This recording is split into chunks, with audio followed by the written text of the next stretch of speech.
Hello everyone, welcome to Mint analysis for 18th March 2022। तो आज की हाईलाइट है कि bitcoin got a lease of life in European Union. तो ऐसा क्यों कह रहे हैं कि यूरोपियन यूनियन ने लीज ऑफ लाइफ दे दी? तो अभी अभी यूरोपियन पार्लियामेंट में एक रूल पास होने जा रहा था जिसके क्लॉज में ये कहा गया था कि जो भी proof of work protocol based crypto currencies हैं, proof of work based crypto currency जो भी प्रोटोकॉल फॉलो करती हैं, उनको बैन कर दिया जाएगा। और ये जो प्रूफ ऑफ वर्क है ना, ये मेजर करेंसी जो फेमस करेंसी वो है बिटकॉइन। तो बिटकॉइन जो है वो प्रूफ ऑफ वर्क जो है फॉलो करती है। तो अगर ये बैन हो जाती तो इसका जो इम्पैक्ट है वो इंडिया पे भी पड़ता और इंडिया में बिटकॉइंस की वैल्यू जो है वो बहुत घट जाती।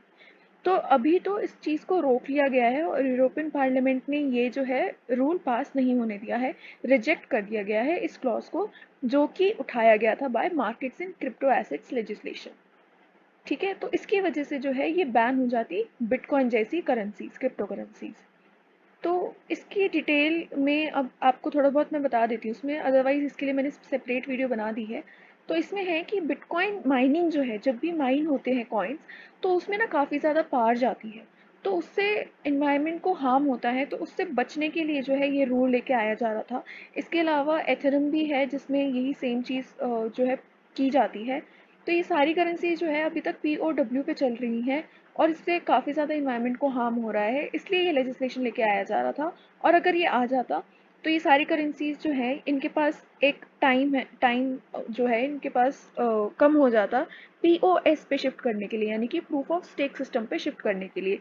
बट अगर वो शिफ्ट कर जाते तो उसकी वजह से जो है एनर्जी कंजम्पशन काफ़ी घट जाती। तो ये काफ़ी डिटेल्ड है, अगर आपको इसकी वीडियो देखनी है तो लिंक मैंने डिस्क्रिप्शन में दे दिया है। Next is Amazon may seek wilful defaulter tag for Future. तो जैसे कल या परसों के न्यूज़पेपर से ये बात चल रही है कि फ्यूचर रिटेल स्टोर्स जो हैं, 950 रिटेल स्टोर्स कुछ ऐसे हैं जो अब RIL के पास हैं। तो ये जो एसेट्स हैं ये काफ़ी वैल्यू होल्ड करते थे फ्यूचर की वैल्यूएशन के टाइम पे, और ये जो सबसे ज़्यादा वैल्यूएबल एसेट हैं अभी ऑलरेडी RIL के पास हैं। तो जो अमेज़न एक लड़ाई लड़ रहा था कि फ्यूचर रिटेल जो है वो आप उसको नहीं बेच सकते, हमें पहले ऑफ़र होना चाहिए, और फिर ये कोर्ट में जो है हियरिंग होनी थी 16 मार्च को, और उनको नई डेट मिली है मार्च में ही। तो ये सारी प्रोसेस तो चल रहा था, बट अब जब एब्रप्टली फ्यूचर रिटेल के स्टोर्स जो हैं RIL के पास पहुंच गए, तो अमेज़न कह रहा है कि जो भी लेंडर्स हैं फ्यूचर रिटेल के, उनके पास तो कुछ बचा ही नहीं, और ये एक विलफुल डिफ़ॉल्ट किया है फ्यूचर रिटेल ने। तो ये एलिगेशन लगाई जा रही है by Amazon on Future Retail. तो उसके ऊपर अब जो है ये दोबारा इन्होंने कोर्ट में केस डाल दिया है, और यही बात चल रही है कि लेंडर्स के पास कुछ बचा नहीं है कि जिस पे वो अपनी पेमेंट वापस ले सके। तो अभी अमेज़न इस चीज़ पे जो है लेके फ्यूचर रिटेल को जो है कोर्ट में वापस लेके जा रहा है। Fed rate hike out of the way, stocks continue to rally. तो अब जैसे आपने देखा होगा कि हम बोल रहे थे कि अगर फेडरल रिजर्व इंटरेस्ट रेट बढ़ाएगा तो हमारे यहाँ से पैसा निकलेगा, तो हमारी इकोनॉमी के लिए बुरी बात हो जाएगी। तो ये मार्केट्स गिरी क्यों नहीं, ये उठ क्यों रही हैं? तो ये इसलिए उठ रही हैं क्योंकि एक जो अनसर्टेनिटी थी वो कम हो गई है। अब तुम्हें पता है कि इंटरेस्ट रेट जो है कितने बढ़ने वाले हैं, कितने नहीं बढ़ने वाले। और जो स्टॉक मार्केट्स है वो अनसर्टेनिटी पे ज़्यादा प्ले करती है। जब जब अनसर्टेनिटी हुई है, फियर्स राइज हुए हैं, जियोपॉलिटिकल रिस्क बढ़ा है, तब तक मार्केट जो है वो नीचे गई है। और अब क्योंकि वो अनसर्टेनिटी हट चुकी है, इसलिए मार्केट जो है वापस रैली कर रही है। और ये सेम चीज़ इसी न्यूज़ में लिखी हुई है कि Fed rate hike out of the way, stocks continue to rally. तो अब फेड रेट जितना उनको हाइक होना था वो बता चुके हैं कि इतना हाइक करेंगे। अब फ्यूचर में जब भी वो ये तो बोल चुके हैं कि 6 और ज़्यादा हाइक्स होंगे, 6 टाइम्स होंगे हाइक्स, यानी कि 6 बार जो है अलग अलग टाइम पे वो अपने रेट्स हाइक करेंगी। बट वो कब होंगी उसके हिसाब से जो है मार्केट दोबारा रिएक्ट करेगी। तो ये है इस न्यूज़ में। Next is Moody's cuts India 2022 target to 9.1% on lower capex. तो इसमें क्या है कि जो इंडिया ने अपने लिए एक सेट किया था कि हम इतना कैपिटल एक्सपेंडिचर जो है इनकर करेंगे, वो चीज़ वो नहीं कर पाई है। उसकी वजह से मूडी ने इनकी जो ग्रोथ रेट है वो 9.1% कर दी है। तो ये कट क्यों करी है? क्योंकि कोई भी कंट्री अगर कैपिटल एक्सपेंडिचर करती है तो उसको उस पे आने वाले टाइम में जो है रिवेन्यूज़ मिलते हैं, यानी रिवेन्यूज़ जनरेट होते हैं। और क्योंकि इंडिया वो कैपिटल एक्सपेंडिचर इनकर नहीं कर पाया और काफ़ी सारे रीजंस हैं उसके, तो इसलिए उन्होंने उसकी ग्रोथ रेट जो है वो काट दी है इंडिया की टू 9.1%। इसका एक एग्जांपल भी मुझे याद आ रहा है, जैसे कि आप देख रहे थे कि 14,600 किलोमीटर्स ऑफ रोड बिल्ड करने वाला था India in the physical year 2022, यानी कि अभी जो 31 मार्च ख़त्म होने वाला है तब तक। बट पैंडेमिक की वजह से, जो कि पीक पहुंच गया था अप्रैल से जून के बीच में, और उस वक्त उनको रोड्स बनानी थी, वो नहीं कर पाया। फिर दोबारा एक्सटेंडेड मानसून की वजह से वो रोड्स नहीं बना पाया, तो इसलिए जो कैपिटल एक्सपेंडिचर है वो कम रह गया।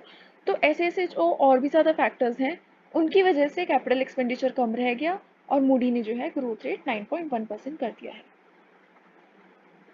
Proposed IPO pricing disclosure rules में स्पॉइल पार्टी फॉर स्टार्टअप्स।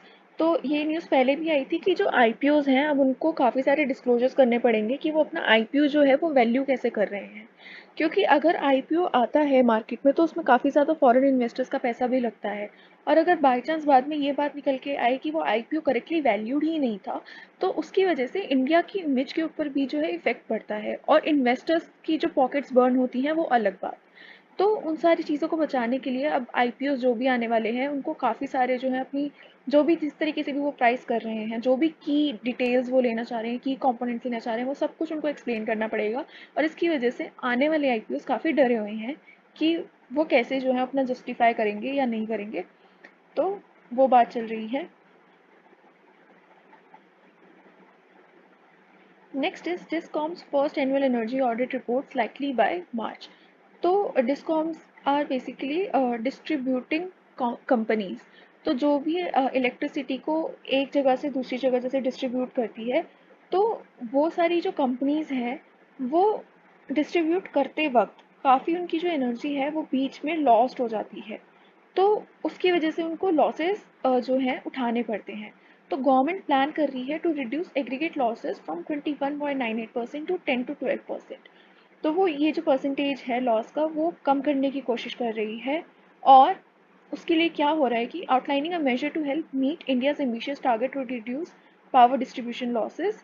तो उसके लिए काफ़ी सारे मेजर्स लिए जा रहे हैं, और टारगेट क्या रखा है इन्होंने कि अब ये जितना अभी क्या है 32 पैसे पर यूनिट है, 32 पैसे पर यूनिट की जो है उनको लॉस हो जाता है, या फिर आप कह सकते हो कि इलेक्ट्रिसिटी जो है वो बीच में ही ख़त्म हो जाती है।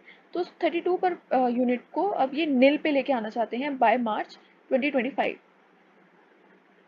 तो इसके लिए उन्होंने काफ़ी सारे स्टेप्स जो हैं अब लिए हैं, और उन्होंने बोला है कि डिस्कॉम्स को जो है अकाउंटिंग भी प्रोवाइड करनी पड़ेगी। तो discoms have been asked to undertake energy accounting on periodic basis, तो उनको अब एनर्जी अकाउंटिंग भी प्रैक्टिस करनी पड़ेगी। इन सारे स्टेप्स की वजह से जो है अब वो 21.98% से 10 to 12% बाय मार्च 2025 तक जो है प्लान करने की सोच रहे हैं। सो ऑल्सो इसके अलावा जो एक एक्स्ट्रा इंफॉर्मेशन है वो ये है कि India plans to achieve net zero carbon emission by 2070। तो ये आपने काफ़ी सारी देखा कि कंपनीज जो हैं इसीलिए तभी सारी ग्रीन ऑप्शंस की तरफ बढ़ रही हैं, ईवीज़ की तरफ इन्वेस्ट कर रही हैं। तो ये सारा जो सेक्टर है, और अभी कहा जा रहा है कि जैसे लास्ट 20 ईयर्स किसी और चीज़ पे फोकस करते थे, तो अब जो नेक्स्ट 20 ईयर्स हैं वो सस्टेनेबिलिटी के ऊपर जो है फोकस करेंगे, तो काफ़ी सारे फंड्स उस तरफ जो है जा रहे हैं। और इसीलिए जो पीएलआई स्कीम्स हैं वो गवर्नमेंट उसी को पुश कर रही है कि जो ऐसे सेक्टर्स हैं ईवीज़ जो है बैटरी स्टोरेज, इन सब के ऊपर अभी फोकस किया जा रहा है बाय गवर्नमेंट। और काफ़ी ज़्यादा जो है बाहर की कंपनीज उनको भी अट्रैक्ट कर पाई हैं। इसमें से एक मेरे को अभी याद आ रहा है कि टेस्ला को भी इनवाइट किया जा रहा था कि वो यहाँ पे आके इंडिया में जो है सेटअप करे, ताकि वो पीएलआई का जो है बेनिफिट ले सके। तो ये सारे जो स्टेप्स हैं ये गवर्नमेंट ले रही है इस वक्त। Next is rising Covid cases abroad warrant caution next 1 month crucial.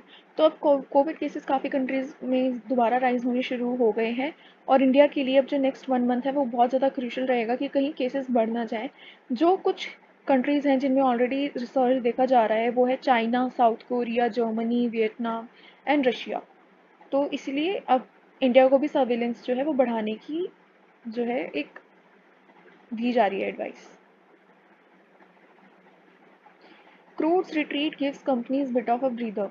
तो क्योंकि क्रूड जो है अब वापस थोड़ा नीचे आ गया है प्राइस कम हो गया है, तो उसकी वजह से कंपनीज जो काफ़ी ज़्यादा कॉस्ट इनकर कर रही थी ऑयल डेरिवेटिव्स के ऊपर, उनको थोड़ा रिलीफ मिला है। तो वो थोड़ा स्टेबल होने का उनको टाइम मिल गया है। Soaps, shampoo, detergent, biscuits and edible oil categories are the most impacted because of input cost inflation. तो जो भी इनकी वजह से जो है, जो भी सोप्स या शैम्पू वगैरह मैन्युफैक्चर करते थे उनके ऊपर काफ़ी ज़्यादा इम्पैक्ट पड़ रहा था। For example H U L जो है उनका main portfolio soaps and detergents है, तो उसके ऊपर काफ़ी ज़्यादा फ़र्क पड़ रहा था, उसके रिवेन्यूज़ पे फ़र्क पड़ रहा था। पर अब ऐसी जो कंपनीज़ हैं वो इनको थोड़ा रिलीफ मिला है क्योंकि क्रूड जो है वापस कम हो गया है। तो ये गुड न्यूज़ है for the economy itself. Next is large caps are back in favour as risk escalate. तो एक बहुत इंटरेस्टिंग पीस मुझे लगा। तो इसमें क्या बता रहे हैं कि अभी तक जो अनसर्टेनिटीज़ का माहौल था उसकी वजह से मिड कैप और स्मॉल कैप में लोग ज़्यादा इन्वेस्ट कर रहे थे।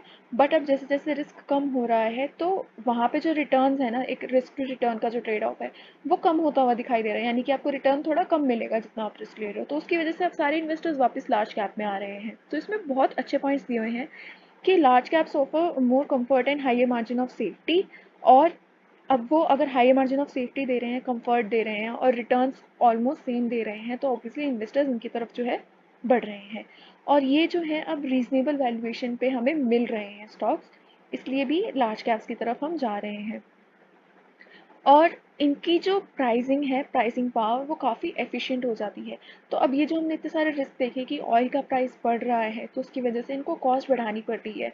तो जो ऑलरेडी इस्टेब्लिश्ड प्लेयर हैं वो ज़्यादातर लार्ज कैप में आते हैं, क्योंकि उनका जो साइज़ है वो काफ़ी बड़ा हो चुका होता है, वो इकोनॉमीज ऑफ स्केल अचीव कर चुके होते हैं। तो उससे क्या होता है, उनके पास मार्केट ज़्यादा है तो वो प्राइसिंग अपनी अपने हिसाब से जो है ठीक कर सकते हैं, प्राइस बढ़ा सकते हैं। तो उस केस में जो है इनके ऊपर फोकस ज़्यादा जो है शिफ्ट हो जाता है कि ये प्रेशर बियर कर पा रहे हैं।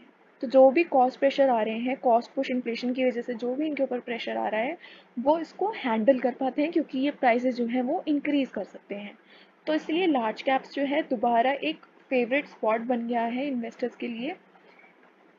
तो ये सब कुछ है इस न्यूज़ में। नेक्स्ट इज़ कि ये जो होती है कि लार्ज कैप्स जो हैं वो लेस लीवरेज होते हैं, यानी कि वो और ज़्यादा डेट जो है अभी भी ले सकते हैं। And their ability to raise equity capital better than small. और वो इक्विटी भी रेज कर सकते हैं, तो यानी कि अगर उनको पैसे की ज़रूरत पड़ेगी तो वो डेट भी ले सकते हैं क्योंकि वो लेस लीवरेज्ड है, अभी और लीवरेज जो है वो ले सकते हैं। तो जो लीवरेज जो वर्ड है वो डेट से रिलेटेड होता है।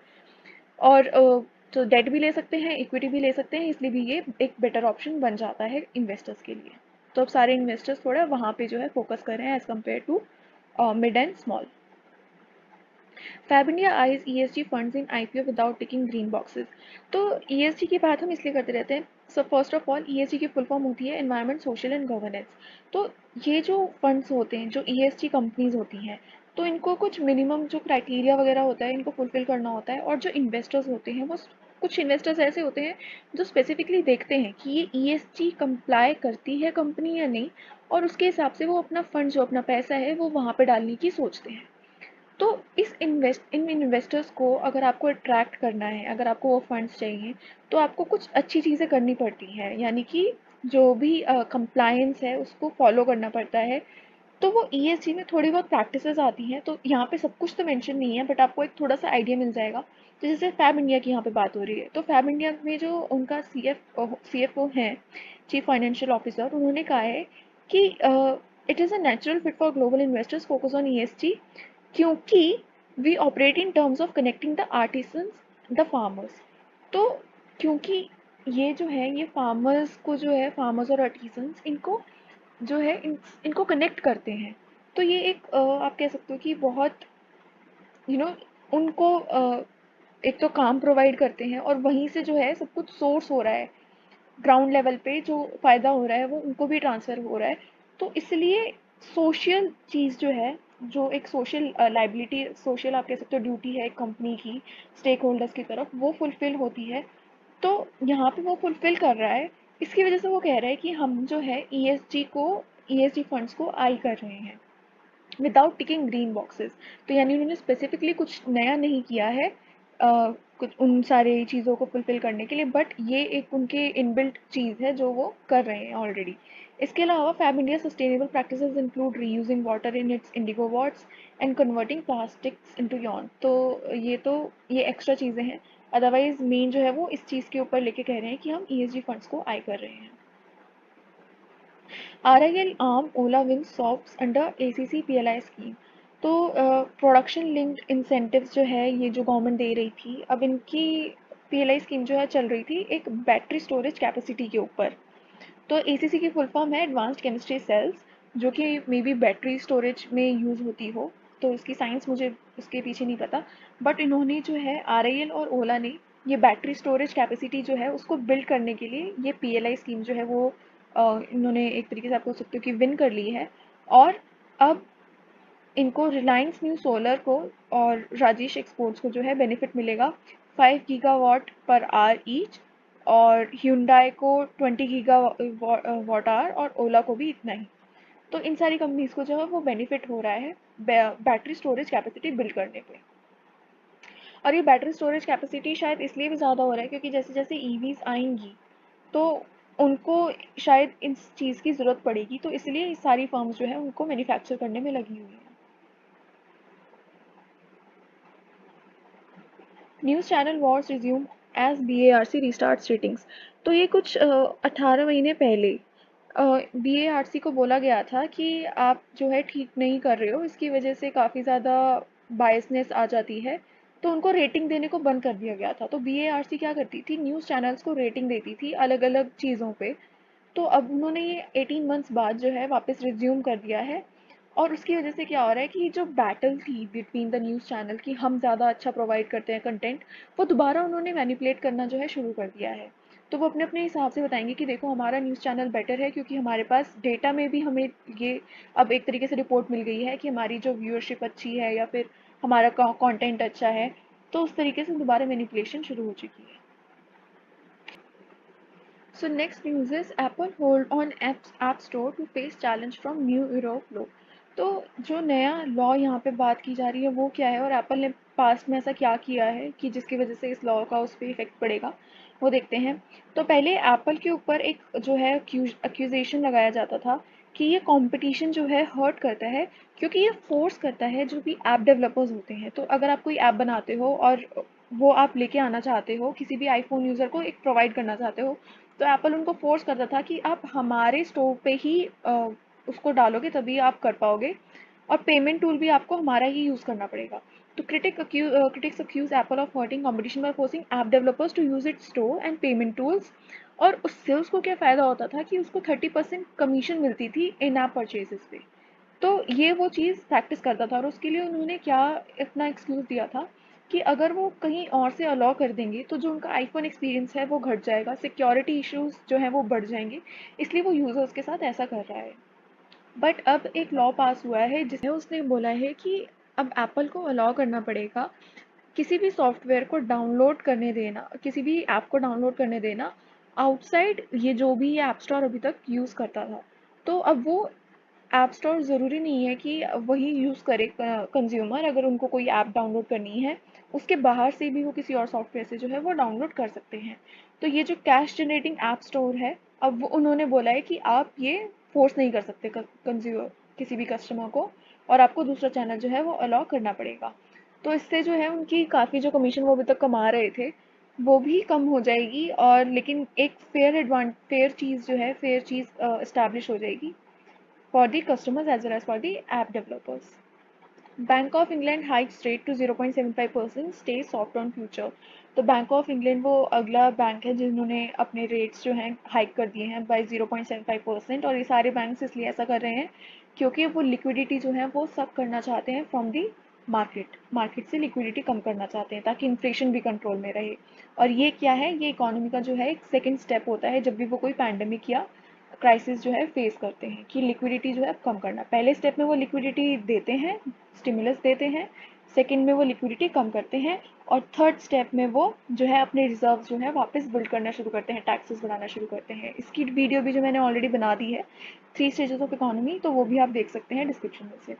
सो I hope this video has help you. If so please hit the like button, subscribe to my channel. मेरा टेलीग्राम ग्रुप ज्वाइन करने के लिए आप लिंक जो है डिस्क्रिप्शन में देख सकते हैं। Thank you.